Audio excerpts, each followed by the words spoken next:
ਸਤਿ ਸ਼੍ਰੀ ਅਕਾਲ।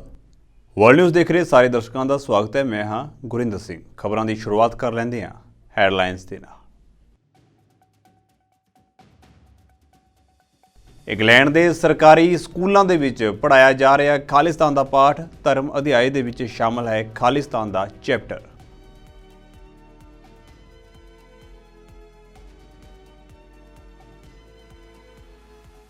ਨੋਬਲ ਸ਼ਾਂਤੀ ਅਵਾਰਡ ਜੇਤੂ ਮਲਾਲਾ ਨੇ ਹਮਾਸ ਅਤੇ ਇਜ਼ਰਾਈਲ ਵਿਚਾਲੇ ਕੀਤੀ ਜੰਗਬੰਦੀ ਦੀ ਅਪੀਲ। ਫਲਸਤੀਨੀਆਂ ਲਈ ਦਾਨ ਕੀਤੇ 2.5 ਕਰੋੜ ਰੁਪਏ।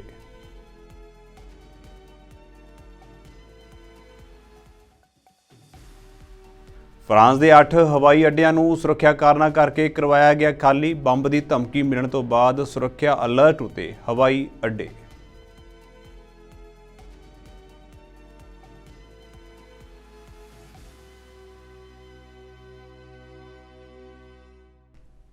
ਤੇ ਹੁਣ ਖਬਰਾਂ ਵਿਸਥਾਰ ਦੇ ਨਾਲ। ਭਾਵੇਂ ਕਿ ਭਾਰਤ ਤੋਂ ਵੱਖਰਾ ਦੇਸ਼ ਖਾਲਿਸਤਾਨ ਬਣਾਉਣ ਲਈ ਵੱਖ-ਵੱਖ ਸੰਘਰਸ਼ ਚੱਲ ਰਹੇ ਨੇ, ਪਰ ਖਾਲਿਸਤਾਨ ਸਮਰਥਕਾਂ ਨੂੰ ਭਾਰਤ ਤੋਂ ਲੰਬੀਆਂ ਜਲਾਵਤਨੀਆਂ ਭੁਗਤਣੀਆਂ ਪੈ ਰਹੀਆਂ ਨੇ। ਅੱਜ ਵੀ ਸਿੱਖ ਨੌਜਵਾਨ ਭਾਰਤ ਦੀਆਂ ਵੱਖ-ਵੱਖ ਜੇਲ੍ਹਾਂ ਦੇ ਵਿੱਚ ਨਜ਼ਰਬੰਦ ਨੇ, ਪਰ ਯੂਕੇ ਦੇ ਸਰਕਾਰੀ ਸਕੂਲਾਂ ਦੇ ਵਿੱਚ ਧਾਰਮਿਕ ਅਧਿਐਨ ਈਸਾਈ, ਹਿੰਦੂ, ਸਿੱਖ ਧਰਮ ਦੀ ਕਿਤਾਬ ਦੇ ਵਿੱਚ ਖਾਲਿਸਤਾਨ ਦੇ ਬਾਰੇ ਵੀ ਦੱਸਿਆ ਜਾ ਰਿਹਾ ਹੈ।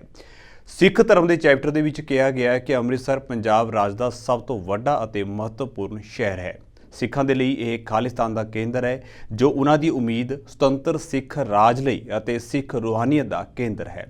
ਇਸੇ ਤਰ੍ਹਾਂ ਕਿਤਾਬ ਦੇ ਵਿੱਚ ਦੱਸਿਆ ਗਿਆ ਹੈ ਕਿ ਅੰਮ੍ਰਿਤਸਰ ਨੇ ਬਹੁਤ ਸਾਰੇ ਸਿੱਖਾਂ ਦੀ ਸ਼ਹਾਦਤ ਵੇਖੀ ਹੈ, ਜਿਨ੍ਹਾਂ ਨੇ ਆਪਣੇ ਪਵਿੱਤਰ ਸਥਾਨ ਦੀ ਰੱਖਿਆ ਲਈ ਬਲੀਦਾਨ ਦਿੱਤਾ। ਸਿਲੇਬਸ ਅੰਦਰ ਹਿੰਦੂ ਧਰਮ ਬਾਰੇ ਕਿਹਾ ਗਿਆ ਹੈ ਕਿ ਸਰੀਰਕ ਸਜ਼ਾ ਦੀ ਵਰਤੋਂ ਇਤਿਹਾਸਕ ਤੌਰ ਉੱਤੇ ਅਜਿਹੇ ਮਾਮਲਿਆਂ ਵਿੱਚ ਕੀਤੀ ਗਈ ਹੈ ਜਿੱਥੇ ਸੁਧਾਰ ਨੇ ਕੰਮ ਨਹੀਂ ਕੀਤਾ। ਭਾਰਤ ਦੇ ਅੰਦਰ ਸਿੱਖ ਭਾਰਤੀ ਕਾਨੂੰਨ ਦੀ ਪਾਲਣਾ ਕਰਦੇ ਨੇ। ਕਿਤਾਬ ਦੇ ਵਿੱਚ ਹਿੰਦੂ ਧਰਮ ਦੇ 4 ਵਰਣਾਂ ਦੀ ਗੱਲ ਵੀ ਕੀਤੀ ਗਈ ਹੈ। ਸਿੱਖ ਧਰਮ ਜੰਗ ਅਤੇ ਸ਼ਾਂਤੀ ਬਾਰੇ ਇੱਕ ਚੈਪਟਰ ਦੇ ਅਨੁਸਾਰ ਸਿੱਖਾਂ ਦਾ ਫਰਜ਼ ਬਣਦਾ ਹੈ ਕਿ ਉਹ ਨਿਆਂ ਲਈ ਲੜਨ ਅਤੇ ਘੱਟ ਗਿਣਤੀਆਂ ਦੀ ਰਾਖੀ ਕਰਨ।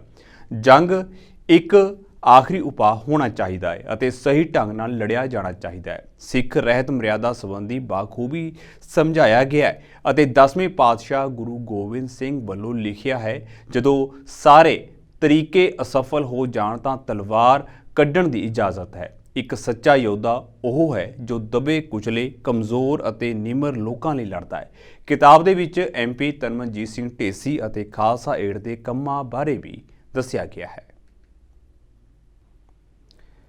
ਇਜ਼ਰਾਈਲ ਹਮਾਸ ਦੇ ਵਿਰੁੱਧ ਜੰਗ ਲੜ ਰਿਹਾ ਹੈ। ਪਿਛਲੇ 13 ਦਿਨਾਂ ਤੋਂ ਗਾਜ਼ਾ ਪੱਟੀ ਜੰਗ ਦੇ ਮੈਦਾਨ ਵਿੱਚ ਬਦਲ ਚੁੱਕਿਆ ਹੈ। ਇਜ਼ਰਾਈਲ ਹੁਣ ਗਾਜ਼ਾ ਵਿੱਚ ਨਾਕਾਬੰਦੀ ਨੂੰ ਘੱਟ ਕਰਨ ਦੇ ਲਈ ਸਹਿਮਤ ਹੋ ਗਿਆ ਹੈ। ਹੁਣ ਇਜ਼ਰਾਈਲ ਮਿਸਰ ਨੂੰ ਗਾਜ਼ਾ ਪੱਟੀ ਵਿੱਚ ਨਾਗਰਿਕਾਂ ਦੇ ਜੀਵਨ ਬਚਾਉਣ ਵਾਲੀ ਮਾਨਵਤਾਵਾਦੀ ਸਹਾਇਤਾ ਪ੍ਰਦਾਨ ਕਰਨ ਦੀ ਇਜਾਜ਼ਤ ਦੇਵੇਗਾ। US ਦੇ ਰਾਸ਼ਟਰਪਤੀ ਜੋ ਬਾਈਡਨ ਨੇ ਕਿਹਾ ਹੈ ਕਿ ਉਹਨਾਂ ਨੇ ਮਿਸਰ ਦੇ ਰਾਸ਼ਟਰਪਤੀ ਅਬਦੇਲ ਫਤਾਹ ਅਲ ਸੀਸੀ ਨਾਲ ਗੱਲ ਕੀਤੀ ਹੈ ਅਤੇ ਉਹ 20 ਟਰੱਕਾਂ ਦੀ ਇੱਕ ਸ਼ਿਪਮੈਂਟ ਨੂੰ ਮਾਨਵਤਾਵਾਦੀ ਸਹਾਇਤਾ ਦੇ ਨਾਲ ਸੰਬੰਧਿਤ ਜ਼ਰੂਰੀ ਸਮਾਨ ਨੂੰ ਗਾਜ਼ਾ ਵਿੱਚ ਦਾਖਲ ਹੋਣ ਦੀ ਇਜਾਜ਼ਤ ਦੇਣ ਜਾ ਰਹੇ ਨੇ। On everything. I was very blunt about the need to support getting humanitarian aid to Gaza. Get it to Gaza and do it quickly. All right. And to do this? He was completely cooperative. Okay. I've had a decent relationship with him. He's got his own problems on other issues. He's got his entire border. There's wars going on every side of his country. So he was, I've known him a while. He was, fair to say, very cooperative. I mean, there was no, I thought I'd have to spend more time trying to convince him on the timing, but he stepped up. Israel has been badly victimized, but the truth is that if they have an opportunity to relieve suffering of people who have nowhere to go, they're going to be, it's what they should do. And if they don't, they'll be held accountable in ways that may be unfair, but that's what we should. And my point to everyone is, look, if you have an opportunity to alleviate the pain, you should do it. period. And if you don't, you're going to lose credibility worldwide. And I think everyone understands that. What about Nobel ਸ਼ਾਂਤੀ ਪੁਰਸਕਾਰ ਜੇਤੂ ਮਲਾਲਾ ਯੂਸਫਜ਼ਈ ਨੇ Gaza ਹਸਪਤਾਲ ਹਮਲੇ ਦੀ ਨਿੰਦਿਆ ਕੀਤੀ ਹੈ।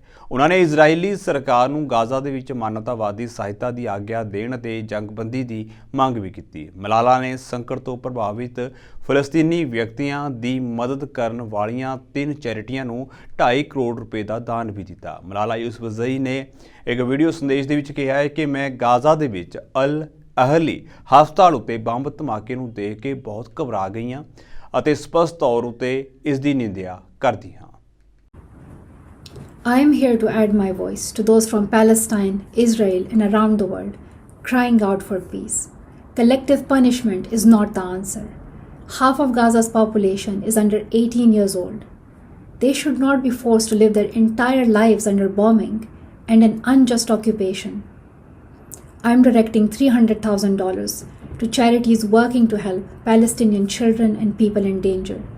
I ask everyone who's watching this video to donate to organizations providing humanitarian aid.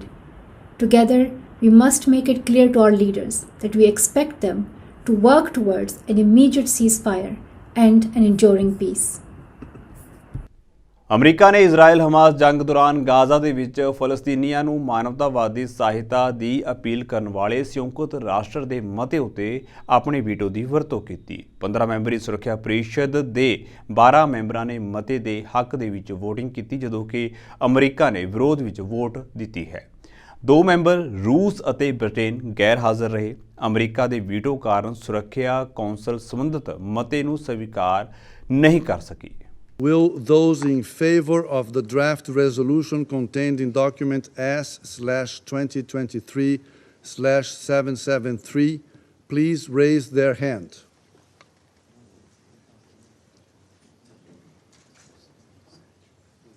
Will those against?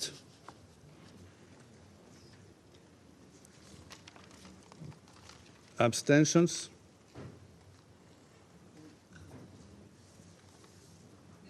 The draft resolution has not been adopted owing to the negative vote of a permanent member of the Council. Colleagues, the United States is disappointed this resolution made no mention of Israel's rights of self-defense. Like every nation in the world, Israel has the inherent right of self-defense as reflected in Article 51 of the UN Charter.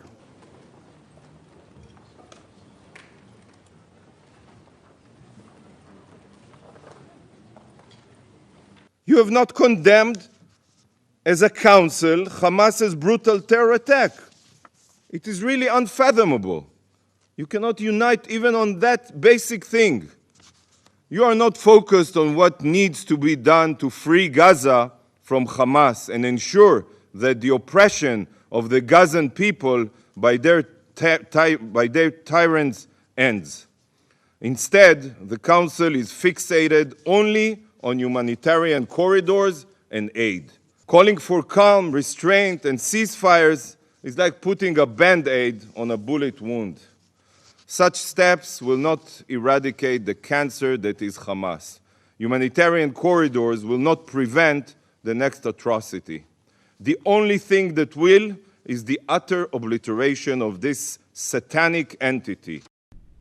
Israel ਅਤੇ Hamas ਵਿਚਾਲੇ ਪਿਛਲੇ ਤਕਰੀਬਨ 2 ਹਫ਼ਤਿਆਂ ਤੋਂ ਲੜਾਈ ਚੱਲ ਰਹੀ ਹੈ। ਇਜ਼ਰਾਈਲ ਉਤੇ ਫਲਸਤੀਨੀ ਲੜਾਕਾ ਸੰਗਠਨ ਹਮਾਸ ਦੇ ਹਮਲੇ ਤੋਂ ਬਾਅਦ ਸ਼ੁਰੂ ਹੋਈ ਇਸ ਜੰਗ ਦੇ ਵਿੱਚ ਹੁਣ ਤੱਕ ਕਰੀਬ 5000 ਲੋਕ ਆਪਣੀ ਜਾਨ ਗਵਾ ਚੁੱਕੇ ਨੇ, ਪਰ ਅਜੇ ਤੱਕ ਜੰਗਬੰਦੀ ਦੀ ਕੋਈ ਉਮੀਦ ਨਹੀਂ ਹੈ। ਇਸ ਦੌਰਾਨ ਅਗਾਂਹਵਧੂ ਯਹੂਦੀ ਅਮਰੀਕੀ ਕਾਰਕੁਨਾਂ ਨੇ ਗਾਜ਼ਾ ਦੇ ਵਿੱਚ ਜੰਗਬੰਦੀ ਦੀ ਮੰਗ ਨੂੰ ਲੈ ਕੇ ਵਾਸ਼ਿੰਗਟਨ ਦੇ ਵਿੱਚ US ਕੈਪੀਟਲ ਦੇ ਬਾਹਰ ਧਰਨਾ ਦਿੱਤਾ। ਪ੍ਰਦਰਸ਼ਨਕਾਰੀਆਂ ਨੇ ਅਮਰੀਕੀ ਕਾਂਗਰਸ ਤੋਂ ਗਾਜ਼ਾ ਦੇ ਵਿੱਚ ਜੰਗਬੰਦੀ ਦੀ ਮੰਗ ਕੀਤੀ ਹੈ। ਯਹੂਦੀ ਸੰਗਠਨਾਂ ਵੱਲੋਂ ਵੀ ਅਜਿਹਾ ਹੀ ਪ੍ਰਦਰਸ਼ਨ ਵਾਈਟ ਹਾਊਸ ਦੇ ਨੇੜੇ ਘੰਟਿਆਂ ਤੱਕ ਕੀਤਾ ਗਿਆ। ਸੈਂਕੜੇ ਪ੍ਰਦਰਸ਼ਨਕਾਰੀ ਵਾਸ਼ਿੰਗਟਨ ਦੇ ਵਿੱਚ ਅਮਰੀਕੀ ਰਾਸ਼ਟਰਪਤੀ ਜੋ ਬਾਈਡਨ ਦੀ ਰਿਹਾਇਸ਼ ਦੇ ਬਾਹਰ ਇਕੱਠੇ ਹੋਏ ਅਤੇ ਯੁੱਧ ਨੂੰ ਖਤਮ ਕਰਨ ਦੀ ਅਪੀਲ ਕੀਤੀ।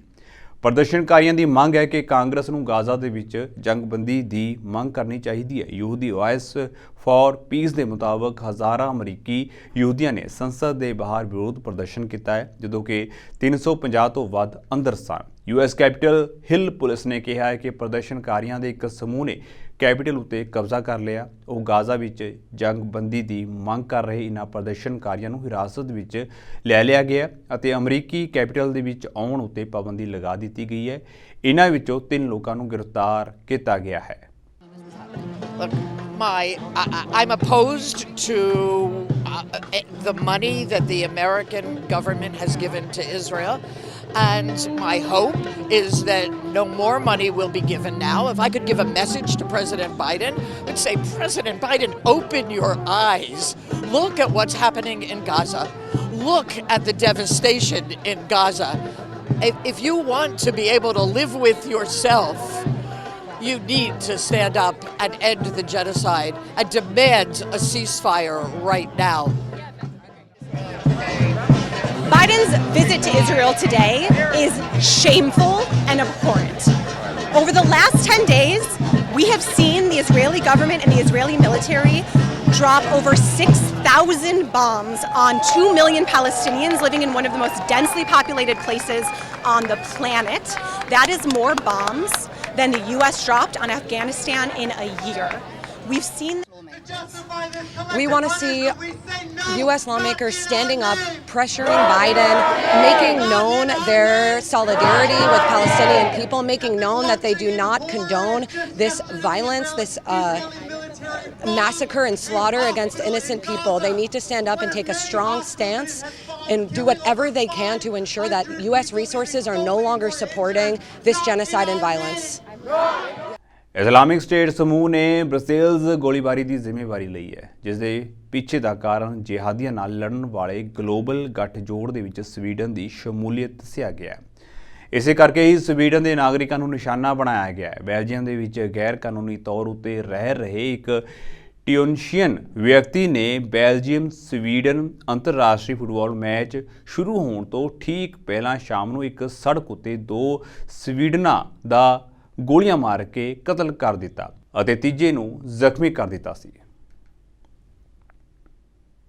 In the case of this terrorist attack, we cannot look back from the fact that one of the decisive elements of what happened here a few days ago is the fact that the person who committed this was a person coming from illegal migration. And this is something that we need to tackle. And we can only tackle this if we do this in a coordinated way. It's obviously also that we need to be able to protect our borders. We need to know who is in Sweden. Are they here legally or illegally? If they are not here in a legal way, they are obliged to leave the country. We need to protect our European borders. The fact that this person, the suspected person, had been imprisoned in Sweden, for example, that kind of information could have been useful for the assessment being made here in Belgium. So I think there is a huge need not only for common border control but also for common information sharing to be able to protect our societies. ਉਦੋਂ Britain ਦੇ ਪ੍ਰਧਾਨ ਮੰਤਰੀ ਰਿਸ਼ੀ ਸੁਨਕ ਨੇ ਸੰਸਦ ਵਿੱਚ Gaza ਹਸਪਤਾਲ ਦੇ ਵਿੱਚ ਹੋਏ ਧਮਾਕੇ ਦਾ ਮੁੱਦਾ ਚੁੱਕਿਆ। ਸੁਨਕ ਨੇ ਆਖਿਆ ਹੈ ਕਿ ਸਰਕਾਰ ਗਾਜ਼ਾ ਹਸਪਤਾਲ ਦੇ ਵਿੱਚ ਹੋਏ ਧਮਾਕੇ ਵਾਲੀ ਥਾਂ ਉੱਤੇ ਸੁਤੰਤਰ ਤੌਰ ਉੱਤੇ ਅਤੇ ਸਹਿਯੋਗੀਆਂ ਨਾਲ ਮਿਲ ਕੇ ਕੰਮ ਕਰ ਰਹੀ ਹੈ। ਉਨ੍ਹਾਂ ਗਾਜ਼ਾ ਦੇ ਵਿੱਚ ਮਨੁੱਖਤਾਵਾਦੀ ਸਹਾਇਤਾ ਪਹੁੰਚਾਉਣ ਦਾ ਇਰਾਦਾ ਵੀ ਜ਼ਾਹਿਰ ਕੀਤਾ ਹੈ। ਹਮਾਸ ਨੇ ਦਾਅਵਾ ਕੀਤਾ ਹੈ ਕਿ ਹਸਪਤਾਲ ਦੇ ਵਿੱਚ ਹਮਲੇ ਦੌਰਾਨ ਲਗਭਗ 500 ਲੋਕ ਮਾਰੇ ਗਏ ਨੇ। ਇਹ ਵੀ ਦੱਸਦੀ ਹੈ ਕਿ ਬ੍ਰਿਟੇਨ ਦੇ ਪ੍ਰਧਾਨ ਮੰਤਰੀ ਰਿਸ਼ੀ ਸੁਨਕ ਅੱਜ ਇਜ਼ਰਾਈਲ ਦੌਰੇ ਉੱਤੇ ਹਨ, ਜਿੱਥੇ ਉਹਨਾਂ ਨੇ ਇਜ਼ਰਾਈਲ ਦੇ ਪ੍ਰਧਾਨ ਮੰਤਰੀ ਬੈਂਜਾਮਿਨ ਨੇਤਨਯਾਹੂ ਨਾਲ ਮੁਲਾਕਾਤ ਕੀਤੀ। ਆਪਣੇ ਦੌਰੇ ਤੋਂ ਪਹਿਲਾਂ ਸੁਨਕ ਨੇ ਕਿਹਾ ਸੀ ਕਿ ਹਰ ਨਾਗਰਿਕ ਦੀ ਮੌਤ ਇੱਕ ਦੁਖਾਂਤ ਹੈ ਅਤੇ ਹਮਾਸ ਦੇ ਆਤੰਕ ਕਾਰਨ ਬਹੁਤ ਸਾਰੇ ਲੋਕ ਆਪਣੀ ਜਾਨ ਗਵਾ ਚੁੱਕੇ ਨੇ। I know the whole house will have been shocked by the scenes at Al Ali Hospital. Any loss of innocent life is a dreadful tragedy, and everyone will be thinking both of those who have lost their lives and the families that they leave behind. We should not rush to judgment before we have all the facts on this awful situation. Every member will know that the words we say here have an impact beyond this house. This morning I met with the National Security Advisor but also the chair of the Joint Intelligence Committee. I can tell the honourable gentleman our intelligence services have been rapidly analysing the evidence to independently establish the facts.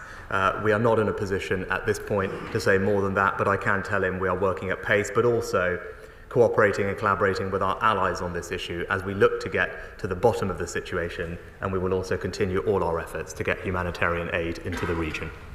Pakistan ਦੇ ਸਾਬਕਾ ਪ੍ਰਧਾਨ ਮੰਤਰੀ ਨਵਾਜ਼ ਸ਼ਰੀਫ ਦੀ ਪਾਕਿਸਤਾਨ ਦੇ ਵਿੱਚ ਵਾਪਸੀ ਦਾ ਰਸਤਾ ਬਿਲਕੁਲ ਸਾਫ਼ ਹੋ ਚੁੱਕਿਆ ਹੈ। ਦੇਸ਼ ਦੇ ਵਿੱਚ ਵਾਪਸੀ ਤੋਂ ਪਹਿਲਾਂ ਇਸਲਾਮਾਬਾਦ ਹਾਈ ਕੋਰਟ ਨੇ ਉਹਨਾਂ ਨੂੰ ਐਵਨਫੀਲਡ ਅਤੇ ਅਲ ਅਜ਼ੀਜ਼ੀਆ ਭ੍ਰਿਸ਼ਟਾਚਾਰ ਮਾਮਲੇ ਦੇ ਵਿੱਚ 24 ਅਕਤੂਬਰ ਤੱਕ ਜ਼ਮਾਨਤ ਦੇ ਦਿੱਤੀ ਹੈ। ਪਾਕਿਸਤਾਨ ਦੀ ਭ੍ਰਿਸ਼ਟਾਚਾਰ ਵਿਰੋਧੀ ਅਦਾਲਤ ਵੱਲੋਂ ਤੋਸ਼ਾਖਾਨਾ ਮਾਮਲੇ ਦੇ ਵਿੱਚ ਵੀ ਜਾਰੀ ਨਵਾਜ਼ ਦੇ ਗ੍ਰਿਫਤਾਰੀ ਵਾਰੰਟਾਂ ਨੂੰ ਮੁਅੱਤਲ ਕਰ ਦਿੱਤਾ। ਨਵਾਜ਼ ਸ਼ਰੀਫ ਦੀ 21 ਅਕਤੂਬਰ ਨੂੰ ਪਾਕਿਸਤਾਨ ਦੇ ਵਿੱਚੋਂ ਵਾਪਸੀ ਹੋ ਰਹੀ ਹੈ। ਇਮਰਾਨ ਦੀ ਵਤਨ ਵਾਪਸੀ ਤੋਂ ਪਹਿਲਾਂ ਉਸਦੇ ਸਮਰਥਕਾਂ ਨੇ ਕਮਰ ਕੱਸ ਲਈ ਹੈ। जो इकानमी का बहरान है, ये मुल्क डिफॉल्ट की तरफ जा रहा है। आम आदमी जो है उसकी जिंदगी मुश्किल नहीं नामुमकिन हो चुकी है। इस मुल्क को यहां से निकालना है कि नहीं निकालना? इस मुल्क को यहां से निकालने के लिए मियां नवाज शरीफ जो है वो अपनी जमात के साथ कौम के सामने जो है वो अपना प्रोग्राम रखने के लिए आ रहे हैं। हम इस अज़म के इजहार के लिए मीनारे पाकिस्तान पे 21 अक्टूबर को इकट्ठा हो रहे हैं कि हम मुल्क को इस बहरान से निकालना चाहते हैं। इस मुल्क को इस बहरान से निकालने के अलावा अगर कोई और किसी के पास हल है तो वो हल बताए। अगर किसी के पास हमारे मुखालफ हमसे बेहतर हमसे अच्छा मौक़िफ़ है तो वो लेके आए ना सामने, वो भी आ जाए। वो मीनारे पाकिस्तान नहीं, वो किसी जहां पे चाहता है वहां पे वो आए, वो भी आवाम के सामने अपनी बात रखे। और अगर किसी ने पिछले 70 सालों में, पिछले 40-50 सालों में इस मुल्क को बार बार बार अगर बहरान से निकाला है तो वो भी अपना रिकॉर्ड पेश करे। मैंने भी अपनी मालूमात आपके सामने रख दी हैं, उनमें से कोई एक बात गलत है तो हमें आए आप कंट्राडिक्ट करें। ਫਰਾਂਸ ਦੇ 8 ਹਵਾਈ ਅੱਡਿਆਂ ਨੂੰ ਸੁਰੱਖਿਆ ਕਾਰਨਾਂ ਕਰਕੇ ਖਾਲੀ ਕਰਵਾਇਆ ਗਿਆ। ਇਨ੍ਹਾਂ ਹਵਾਈ ਅੱਡਿਆਂ ਵਿੱਚ ਬੈਊਐਸ, ਸਟ੍ਰਾਸਬਰਗ, ਨੈਂਟੇਸ, ਬਿਆਟਿਜ਼, ਟੂਲੂਸ, ਲੀਲੇ, ਲਿਓਨ, ਬਰੋਨ ਅਤੇ ਪੈਰਿਸ ਨੇੜੇ ਨਾਈਸ ਸ਼ਾਮਲ ਹਨ। ਬੈਊਐਸ ਏਅਰਪੋਰਟ ਨੇ ਕਿਹਾ ਹੈ ਕਿ ਇਹ ਇੱਕ ਅਗਿਆਤ ਧਮਕੀ ਮਿਲਣ ਕਰਕੇ ਅਜਿਹਾ ਕੀਤਾ ਜਾ ਰਿਹਾ ਹੈ। ਸਟ੍ਰਾਸਬਰਗ ਅਤੇ ਨੈਂਟੇਸ ਨੂੰ ਬੰਬ ਦੀ ਧਮਕੀ ਕਾਰਨ ਖਾਲੀ ਕਰ ਦਿੱਤਾ ਗਿਆ। ਇਸ ਦੌਰਾਨ ਬੰਬ ਦੇ ਡਰ ਕਾਰਨ ਬਿਆਟਿਜ਼, ਟੂਲੂਜ਼, ਲੀਲੀ ਅਤੇ ਲਿਓਨ ਬਰੋਨ ਦੇ ਹਵਾਈ ਅੱਡਿਆਂ ਨੂੰ ਵੀ ਖਾਲੀ ਕਰਵਾ ਲਿਆ ਗਿਆ। ਪਰ ਪੁਲਿਸ ਦੀ ਕਾਰਵਾਈ ਤੋਂ ਬਾਅਦ ਚਾਰੇ ਹਵਾਈ ਅੱਡਿਆਂ ਉੱਤੇ ਆਪਰੇਸ਼ਨ ਮੁੜ ਸ਼ੁਰੂ ਹੋ ਚੁੱਕਿਆ ਹੈ। ਨਾਇਸ ਹਵਾਈ ਅੱਡੇ ਨੇ ਸ਼ਾਮ ਨੂੰ ਸੇਵਾਵਾਂ ਮੁੜ ਸ਼ੁਰੂ ਕੀਤੀਆਂ ਨੇ। ਸੁਰੱਖਿਆ ਚਿੰਤਾਵਾਂ ਦੇ ਕਾਰਨ ਇੱਕ ਹਫ਼ਤੇ ਤੋਂ ਵੀ ਘੱਟ ਸਮੇਂ ਦੇ ਵਿੱਚ ਤੀਜੀ ਵਾਰ ਪੈਰਿਸ ਨੇੜੇ ਵਰਸੇਲਜ਼ ਦੇ ਪੈਲੇਸ ਤੋਂ ਸੈਲਾਨੀਆਂ ਨੂੰ ਬਾਹਰ ਕੱਢਿਆ ਗਿਆ। ਹਾਲਾਂਕਿ ਪ੍ਰਸਿੱਧ ਸੈਰ ਸਪਾਟਾ ਸਥਾਨ ਦਿਨ ਦੇ ਬਾਅਦ ਸੈਲਾਨੀਆਂ ਲਈ ਦੁਬਾਰਾ ਖੋਲ੍ਹਿਆ ਗਿਆ। ਇੱਕ ਸ਼ੱਕੀ ਵਸਤੂ ਦੇ ਕਾਰਨ ਅਤੇ ਹਫ਼ਤੇ ਦੇ ਅੰਤ ਵਿੱਚ ਬੰਬ ਦੀ ਧਮਕੀ ਦੇ ਕਾਰਨ ਸਥਾਨ ਨੂੰ ਖਾਲੀ ਕਰਨਾ ਪਿਆ ਸੀ। 14 ਅਕਤੂਬਰ ਨੂੰ ਪੈਰਿਸ ਦੇ ਵਿੱਚ ਲੂਵਰ ਮਿਊਜ਼ੀਅਮ ਸੁਰੱਖਿਆ ਕਾਰਨਾਂ ਕਰਕੇ ਬੰਦ ਕਰ ਦਿੱਤਾ ਗਿਆ ਸੀ, ਪਰ ਅਗਲੇ ਦਿਨ ਮੁੜ ਖੋਲ੍ਹਿਆ ਗਿਆ।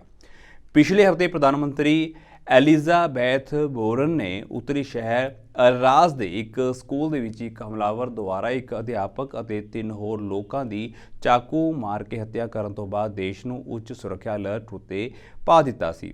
ਫਰਾਂਸ ਹਾਲ ਹੀ ਦੇ ਸਾਲਾਂ ਵਿੱਚ ਇਸਲਾਮਿਕ ਹਮਲਿਆਂ ਦੀ ਇੱਕ ਲੜੀ ਨਾਲ ਪ੍ਰਭਾਵਿਤ ਹੋਇਆ ਹੈ। ਪੰਜਾਬ ਦੇ ਵਿੱਚ ਆਪਣੇ ਆਪ ਨੂੰ ਸਿੱਖ ਹਿਤੈਸ਼ੀ ਦੱਸਣ ਵਾਲੀ ਆਮ ਆਦਮੀ ਪਾਰਟੀ ਦਾ ਦਿੱਲੀ ਵਿੱਚ ਸਿੱਖ ਵਿਰੋਧੀ ਚਿਹਰਾ ਨੰਗਾ ਹੋ ਚੁੱਕਿਆ ਹੈ। ਦਿੱਲੀ ਸਰਕਾਰ ਨੇ ਪ੍ਰੋਫੈਸਰ ਦਵਿੰਦਰਪਾਲ ਸਿੰਘ ਭੁੱਲਰ ਦੀ ਰਿਹਾਈ ਦੇ ਵਿੱਚ ਇੱਕ ਵਾਰ ਫਿਰ ਤੋਂ ਅੜਿੱਕਾ ਡਾਇਆ ਹੈ। ਪ੍ਰੋਫੈਸਰ ਦਵਿੰਦਰਪਾਲ ਸਿੰਘ ਭੁੱਲਰ ਵੱਲੋਂ ਸਮੇਂ ਤੋਂ ਪਹਿਲਾਂ ਰਿਹਾਈ ਦੀ ਮੰਗ ਵਾਲੀ ਪਟੀਸ਼ਨ ਦਾ ਦਿੱਲੀ ਸਰਕਾਰ ਨੇ ਪੰਜਾਬ ਅਤੇ ਹਰਿਆਣਾ ਹਾਈ ਕੋਰਟ ਵਿੱਚ ਵਿਰੋਧ ਕੀਤਾ। ਸਰਕਾਰ ਨੇ ਕਿਹਾ ਕਿ ਭੁੱਲਰ ਨੂੰ ਦਿੱਲੀ ਦੀ ਅਦਾਲਤ ਨੇ ਸਜ਼ਾ ਸੁਣਾਈ ਸੀ ਅਤੇ ਅਜਿਹੇ ਦੇ ਵਿੱਚ ਪੰਜਾਬ ਅਤੇ ਹਰਿਆਣਾ ਹਾਈ ਕੋਰਟ ਵਿੱਚ ਇਹ ਪਟੀਸ਼ਨ ਕਾਨੂੰਨੀ ਨਹੀਂ ਹੈ। ਸੁਣਵਾਈ ਦੌਰਾਨ ਦਿੱਲੀ ਸਰਕਾਰ ਦੇ ਵਕੀਲ ਨੇ ਕਿਹਾ ਹੈ ਕਿ ਭੁੱਲਰ ਅਪਰਾਧ ਮਗਰੋਂ ਇੱਥੇ ਪਟੀਸ਼ਨ ਦਾਇਰ ਨਹੀਂ ਕਰ ਸਕਦਾ। ਮੁਕੱਦਮਾ ਪੰਜਾਬ ਅਤੇ ਹਰਿਆਣਾ ਹਾਈ ਕੋਰਟ ਦੇ ਅਧਿਕਾਰ ਖੇਤਰ ਦੇ ਅਧੀਨ ਅਦਾਲਤ ਵਿੱਚ ਨਹੀਂ ਚੱਲ ਰਿਹਾ ਸੀ, ਇਸ ਲਈ ਉਸ ਦੇ ਵੱਲੋਂ ਦਾਇਰ ਪਟੀਸ਼ਨ ਸੁਣਵਾਈ ਯੋਗ ਨਹੀਂ ਹੈ। ਹਾਈ ਕੋਰਟ ਨੇ ਦਿੱਲੀ ਸਰਕਾਰ ਦਾ ਪੱਖ ਸੁਣਨ ਮਗਰੋਂ ਸੁਣਵਾਈ ਮੁਲਤਵੀ ਕਰ ਦਿੱਤੀ ਹੈ। ਜਸਟਿਸ JS ਬੇਦੀ ਦੀ ਅਦਾਲਤ ਨੇ ਸੁਣਵਾਈ ਦੀ ਅਗਲੀ ਤਰੀਕ 23 ਨਵੰਬਰ ਤੈਅ ਕਰਦੇ ਹੋਏ ਭੁੱਲਰ ਦੇ ਵਕੀਲ ਨੂੰ ਇਸ ਸਬੰਧ ਵਿੱਚ ਦਿੱਲੀ ਸਰਕਾਰ ਵੱਲੋਂ ਦਿੱਤੇ ਫੈਸਲੇ ਦਾ ਜਵਾਬ ਦੇਣ ਲਈ ਕਿਹਾ ਹੈ। ਦਿੱਲੀ ਸਰਕਾਰ ਨੇ ਅਦਾਲਤ ਵਿੱਚ ਦੱਸਿਆ ਸੀ ਕਿ ਭੁੱਲਰ ਦੀ ਸਮੇਂ ਤੋਂ ਪਹਿਲਾਂ ਰਿਹਾਈ ਦੇ ਮਾਮਲੇ ਵਿੱਚ 4 ਹਫ਼ਤਿਆਂ ਦੇ ਅੰਦਰ ਫੈਸਲਾ ਕੀਤਾ ਜਾਵੇਗਾ। ਇਹ ਮਾਮਲਾ ਸਜ਼ਾ ਸਮੀਖਿਆ ਬੋਰਡ ਦੇ ਸਾਹਮਣੇ ਵਿਚਾਰ ਅਧੀਨ ਹੈ। ਹਾਲਾਂਕਿ ਬੀਤੇ ਦਿਨ ਹੋਈ ਸੁਣਵਾਈ ਦੌਰਾਨ ਪੰਜਾਬ ਅਤੇ ਹਰਿਆਣਾ ਹਾਈ ਕੋਰਟ ਦੇ ਸਾਹਮਣੇ ਕਾਰਵਾਈ ਨੂੰ ਬਰਕਰਾਰ ਰੱਖਣ ਦੇ ਮੁੱਦੇ ਉੱਤੇ ਦਿੱਲੀ ਸਰਕਾਰ ਵੱਲੋਂ ਸਵਾਲ ਚੁੱਕੇ ਗਏ। ਇਹ ਮਾਮਲਾ 2022 ਤੋਂ ਪੈਂਡਿੰਗ ਹੈ, ਜਦੋਂ ਭੁੱਲਰ ਨੇ ਉਸ ਹੁਕਮ ਨੂੰ ਰੱਦ ਕਰਨ ਦੀ ਮੰਗ ਕੀਤੀ ਸੀ ਜਿਸ ਦੇ ਤਹਿਤ ਉਹਨਾਂ ਦੀ ਸਮੇਂ ਤੋਂ ਪਹਿਲਾਂ ਰਿਹਾਈ ਦੀ ਬੇਨਤੀ ਨੂੰ ਨਾਮਨਜ਼ੂਰ ਕਰ ਦਿੱਤਾ ਗਿਆ ਸੀ। ਪਟੀਸ਼ਨ ਮੁਤਾਬਕ ਉਹ ਉਮਰ ਕੈਦ ਦੀ ਸਜ਼ਾ ਕੱਟ ਰਿਹਾ ਹੈ। ਉਹ ਪਹਿਲਾਂ ਹੀ 27 ਸਾਲ ਤੋਂ ਵੱਧ ਦੀ ਸਜ਼ਾ ਪੂਰੀ ਕਰ ਚੁੱਕਿਆ ਹੈ। ਪਟੀਸ਼ਨ ਦੇ ਵਿੱਚ ਕਿਹਾ ਗਿਆ ਹੈ ਕਿ ਉਹਨਾਂ ਦੀ ਰਿਹਾਈ ਦੀ ਮਨਜ਼ੂਰੀ ਲਈ ਉਸ ਦੇ ਕੇਸ ਨੂੰ ਵਿਵੇਕਸ਼ੀਲ ਦਿਮਾਗ ਦੀ ਵਰਤੋਂ ਕੀਤੇ ਬਿਨਾਂ ਵਾਰ-ਵਾਰ ਮੁਲਤਵੀ ਕੀਤਾ ਜਾ ਰਿਹਾ ਹੈ। ਅਮਰੀਕਾ ਵਿੱਚ ਗੱਤਕੇ ਦੇ ਪ੍ਰਚਾਰ ਪ੍ਰਸਾਰ ਹਿੱਤ ਪੱਬਾਂ ਭਾਰ ਹੋ ਕੇ ਕੰਮ ਕਰ ਰਹੀ ਗੱਤਕਾ ਖੇਡ ਦੀ ਨੈਸ਼ਨਲ ਜਥੇਬੰਦੀ ਗੱਤਕਾ ਫੈਡਰੇਸ਼ਨ USA ਵੱਲੋਂ ਇਤਿਹਾਸਕ ਮੀਲ ਪੱਥਰ ਰੱਖਦੇ ਹੋਏ ਇੱਕ ਵੱਡਾ ਐਲਾਨ ਕੀਤਾ ਗਿਆ।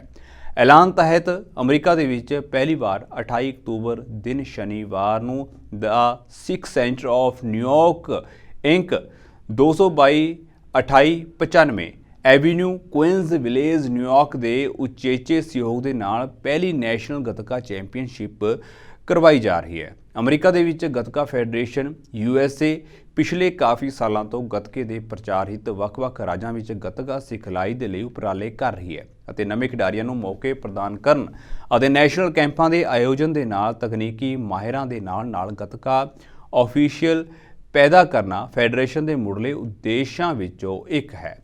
ਕਿਉਂਕਿ ਅਮਰੀਕਾ ਦੇ ਵਿੱਚ ਗੱਤਕਾ ਖੇਡ ਦਾ ਨੈਸ਼ਨਲ ਪੱਧਰ ਦਾ ਮੁਕਾਬਲਾ ਅਜੇ ਤੱਕ ਨਹੀਂ ਕਰਵਾਇਆ ਗਿਆ, ਜੋ ਕਿ ਇਤਿਹਾਸਿਕ ਹੋਵੇਗਾ। ਗੱਤਕਾ ਫੈਡਰੇਸ਼ਨ USA ਦੇ ਪ੍ਰਧਾਨ ਸਰਦਾਰ ਕੁਲਵਿੰਦਰ ਸਿੰਘ ਕੈਲੀਫੋਰਨੀਆ ਨੇ ਜਾਣਕਾਰੀ ਦਿੱਤੀ ਹੈ ਕਿ ਗੱਤਕਾ ਫੈਡਰੇਸ਼ਨ USA ਵੱਖ-ਵੱਖ ਉਮਰ ਵਰਗ ਦੇ 3 ਵੱਖ-ਵੱਖ ਮੁਕਾਬਲੇ ਕਰਵਾਉਣ ਜਾ ਰਿਹਾ ਹੈ, ਜਿਸ ਦੇ ਤਹਿਤ ਉਮਰ ਵਰਗ 14 ਸਾਲ ਦੇ ਵਿੱਚ ਪ੍ਰਦਰਸ਼ਨੀ ਅਤੇ ਸਿੰਗਲ ਸੋਟੀ ਫਾਈਟ ਇਵੈਂਟ ਦੇ ਵਿੱਚ ਕ੍ਰਮਵਾਰ ਉਮਰ ਵਰਗ 17 ਅਤੇ 21 ਸਾਲ ਦੇ ਸਿੰਘ ਅਤੇ ਕੌਰਾਂ ਦੇ ਮੁਕਾਬਲੇ ਹੋਣਗੇ। ਉਨ੍ਹਾਂ ਦੱਸਿਆ ਹੈ ਕਿ ਇਸ ਮੌਕੇ ਡਾਕਟਰ ਦੀਪ ਸਿੰਘ ਜਨਰਲ ਸਕੱਤਰ ਵਿਸ਼ਵ ਗੱਤਕਾ ਫੈਡਰੇਸ਼ਨ ਵਿਸ਼ੇਸ਼ ਮਹਿਮਾਨ ਵਜੋਂ ਸ਼ਿਰਕਤ ਕਰਨਗੇ ਅਤੇ ਚੈਂਪੀਅਨਸ਼ਿਪ ਦੇ ਜੇਤੂਆਂ ਨੂੰ ਇਨਾਮ ਵੰਡਣਗੇ। ਇਹ ਨੈਸ਼ਨਲ ਮੁਕਾਬਲਿਆਂ ਦੇ ਵਿੱਚ ਵਿਸ਼ਵ ਗੱਤਕਾ ਫੈਡਰੇਸ਼ਨ ਦੇ ਰੂਲਸ ਲਾਗੂ ਹੋਣਗੇ ਅਤੇ ਮਾਨਤਾ ਪ੍ਰਾਪਤ ਰੈਫਰੀ ਅਤੇ ਜੱਜ ਸਾਹਿਬਾਨ ਹੀ ਜੱਜਮੈਂਟ ਰੈਫਰੀ ਕਾਉਂਸਲ ਵਿੱਚ ਸੇਵਾਵਾਂ ਨਿਭਾਉਣਗੇ। ਉਨ੍ਹਾਂ ਚਾਨਣਾ ਪਾਇਆ ਹੈ ਕਿ ਇਨ੍ਹਾਂ ਮੁਕਾਬਲਿਆਂ ਦਾ ਮਨੋਰਥ ਨੌਜਵਾਨ ਪੀੜ੍ਹੀ ਨੂੰ ਬਾਣੇ ਨਾਲ ਜੋੜਨਾ ਅਤੇ ਸਿੱਖ ਪੰਥ ਦੇ ਗੌਰਵਮਈ ਇਤਿਹਾਸ ਨਾਲ ਜੋੜਨਾ ਹੈ। ਅੱਗੇ ਜਾਣਕਾਰੀ ਸਾਂਝੀ ਕਰਦਿਆਂ ਉਹਨਾਂ ਦੱਸਿਆ ਹੈ ਕਿ ਗੱਤਕਾ ਜਿੱਥੇ ਬੱਚਿਆਂ ਨੂੰ ਧਰਮ ਅਤੇ ਵਿਰਸੇ ਨਾਲ ਜੋੜਦਾ ਹੈ, ਉੱਥੇ ਹੀ ਬੱਚਿਆਂ ਦੇ ਸਰੀਰਕ ਅਤੇ ਮਾਨਸਿਕ ਵਿਕਾਸ ਦੇ ਵਿੱਚ ਵੀ ਵੱਡਾ ਯੋਗਦਾਨ ਅਦਾ ਕਰਦਾ ਹੈ। ਇਸ ਮੌਕੇ ਹੋਰਨਾਂ ਤੋਂ ਇਲਾਵਾ ਸਿੱਖ ਆਗੂ ਬੀਬਾ ਸਰਬਜੀਤ ਕੌਰ ਨਿਊਯਾਰਕ, ਭਾਈ ਗਗਨਦੀਪ ਸਿੰਘ ਬਰੇਲੀ, ਸੀਨੀਅਰ ਗੱਤਕਾ ਕੋਚ ਸੁਜਾਨ ਸਿੰਘ, ਦਸ਼ਮੇਸ਼ ਸਿੰਘ ਪਲੇਵਿਊ ਅਤੇ ਬਲਜਿੰਦਰ ਸਿੰਘ ਬਨਵੈਤ ਆਦਿ ਵਿਸ਼ੇਸ਼ ਤੌਰ ਉੱਤੇ ਹਾਜ਼ਰ ਸਨ। ਜਾਂਦਿਆਂ ਦੀ ਇੱਕ ਵਾਰ ਫਿਰ ਤੋਂ ਨਜ਼ਰ ਮਾਰ ਲੈਂਦੇ ਹਾਂ ਹੈਡਲਾਈਨਸ ਉੱਤੇ। ਇੰਗਲੈਂਡ ਦੇ ਸਰਕਾਰੀ ਸਕੂਲਾਂ ਦੇ ਵਿੱਚ ਪੜ੍ਹਾਇਆ ਜਾ ਰਿਹਾ ਖਾਲਿਸਤਾਨ ਦਾ ਪਾਠ, ਧਰਮ ਅਧਿਆਇ ਦੇ ਵਿੱਚ ਸ਼ਾਮਲ ਹੈ ਖਾਲਿਸਤਾਨ ਦਾ ਚੈਪਟਰ।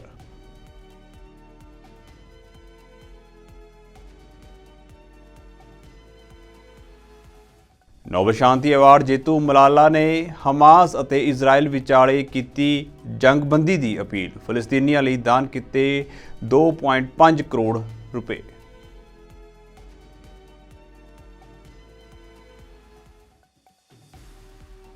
ਫਰਾਂਸ ਦੇ 8 ਹਵਾਈ ਅੱਡਿਆਂ ਨੂੰ ਸੁਰੱਖਿਆ ਕਾਰਨਾਂ ਕਰਕੇ ਕਰਵਾਇਆ ਗਿਆ ਖਾਲੀ, ਬੰਬ ਦੀ ਧਮਕੀ ਮਿਲਣ ਤੋਂ ਬਾਅਦ ਸੁਰੱਖਿਆ ਅਲਰਟ ਉਤੇ ਹਵਾਈ ਅੱਡੇ।